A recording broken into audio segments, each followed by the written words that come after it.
So what I've picked up, one is the role of anthropology, and particularly the methods in understanding users beyond just needs, but really understanding behaviors, context, and empathy around the users, and how that's not going to be easily replaced by just large data, but thinking about how those partner together. I've also heard some of the challenges around synthetic personas. And it sounds like there's also the same challenges around personas without synthetic personas. So perhaps that's just a methodology of depicting and reducing people down to one person or one profile in there. And then the last thing I've heard is about the value. So thinking about bringing that design thinking both as a facilitator of different disciplines, of different types of people, of different stakeholders in a larger way of thinking about design, which includes systems thinking, which allows and enables tackling of problems that are really big. So not just products, not just services.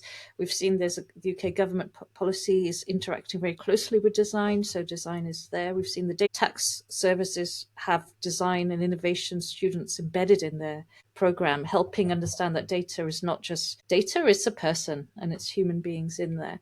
So we see quite a few different directions in there. Was there a single takeaway that you would want to say, Caitlin? I guess selfishly, I would say that in the world of AI and acceleration, I think we need to go back to being with people in their contexts. I think after the COVID pandemic, I think there became a certain laziness potentially to being able to do remote interviewing and say that was sufficient for understanding needs. And that's part of it, sure, but we're missing that special 20% of magic that you get by just being there with people. So I would just ask us to kind of, in as much as we're excited about AI, to get really curious about the human experience and really not leave that behind because it's fundamental to what we do as designers. That's brilliant, Caitlin. And I certainly empathize fully with that. I certainly have to force myself, and I do it all the time now, to get out and go and meet people because it's so easy to be efficient and have non-stop online meetings.